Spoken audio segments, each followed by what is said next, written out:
Hello all, welcome back to the channel. I am Alan, this is Alan Reacts, my little corner of YouTube. It's a review analysis, talking back, looking back, part of my musical journey. The song today is the Rolling Stones' Street Fighting Man, which is off Beggars Banquet in '68. Some details to share, some observations. Hopefully you'll all enjoy it. I know I'll enjoy talking, you might not enjoy listening. But without much more of that, let's get into it. Rolling Stones' Street Fighting Man. This is the official video, so this is this channel, so I think they've added lyrics, because in '68 I don't think this had a video. Well, I know it didn't, so let's get into it.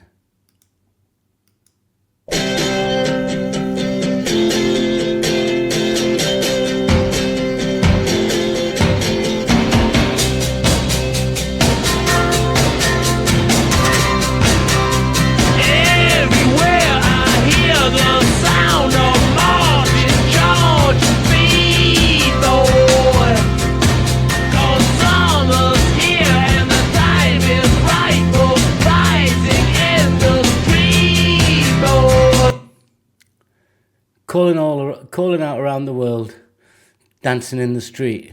Is he playing on another song? Oh God, yeah, he hit, well, the solo hit for someone else and then with Bowie. But yeah, let's pull that back, because that feels closed in.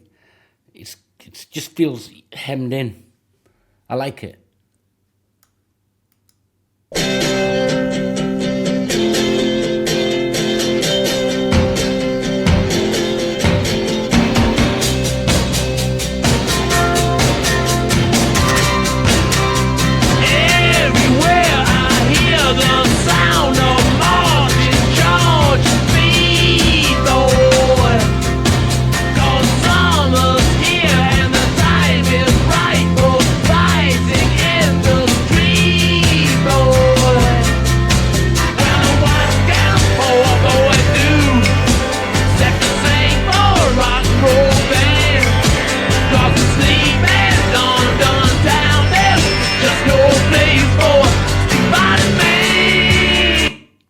Is that resignation to the fact that he can't do anything on the street, but he can join a rock and roll band and sing and protest that way?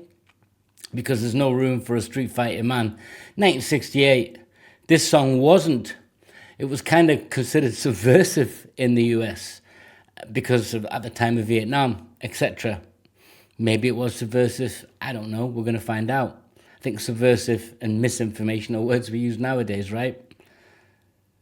But this was interestingly recorded. I mean, I read some stuff. I was doing a little bit of background on this.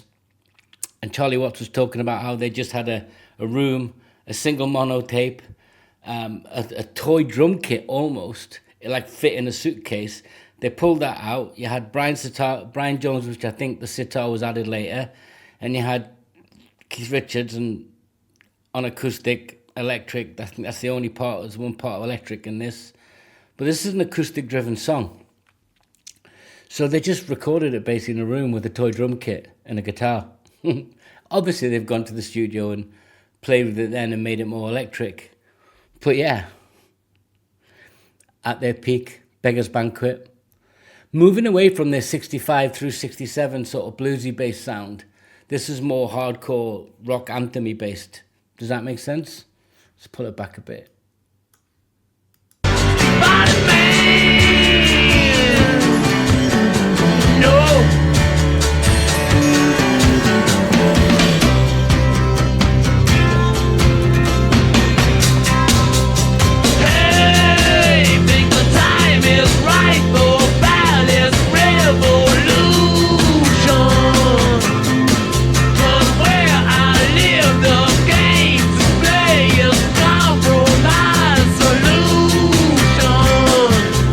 Let's look. I've got the lyrics here, guys. Think the time is right for a palace revolution. Express that really a rebellious hope. What can a poor boy do except to sing for a rock and roll band? We've talked about that. But really, I think he's seeing music and that counterculture as an outlet to get your voice out. So whilst politically there wouldn't have been a lot of discourse that the youth would have agreed with, So their counter-revolution was music. And you had it with other bands. You know, there's other records out here we're talking about, like Barry McGuire's Eve of Destruction. You had Ohio in 70 that Neil Young came out with later. There was lots of songs that are prominent. But I just love this kind of like, it feels stripped back, it feels closed in, it feels like you would feel at that time in 68. Guys, anyone older than me who sort of remembers early teens, I was only 3. So you'd be 70, 71, 72. Maybe you can remember how your older brother, your older sister was around, what it was like on the streets.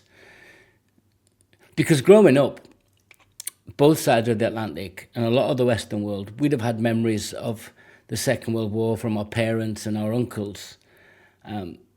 Britain had been at war many times. America had joined us in the Second. You're now in Vietnam.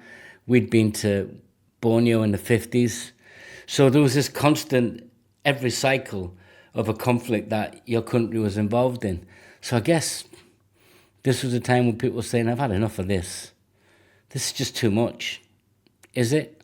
I think my view, for what it's worth, guys, and it's not worth a lot, is we live in a world that is always at war at some point. Historically speaking, that's true. Philosophically speaking, it's undeniable that we're always going to be in that stage. There is no utopia. We can just have less of it. Is war just? It can be. But this is interesting because it's literally saying, I'm hemmed in, there's nothing I can do because nobody's listening. So if I join a rock and roll band, I can get the voice out there and all of our voices can join together.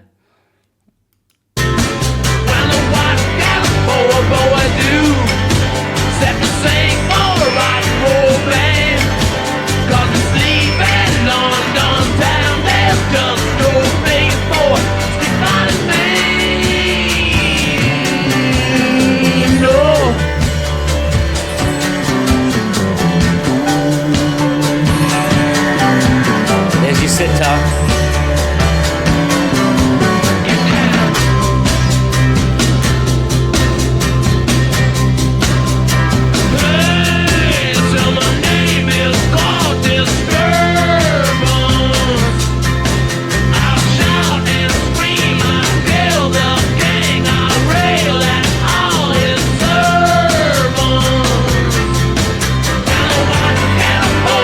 That line summarizes for me what the song's getting to. My name is called Disturbance. I'll shout and I'll scream and I'll kill the king. Wow. He's literally saying, bring it down. Bring it down. Yeah.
The frustration of being the youth in that period with that counterculture going on, post-civil rights, Vietnam was being full-blown.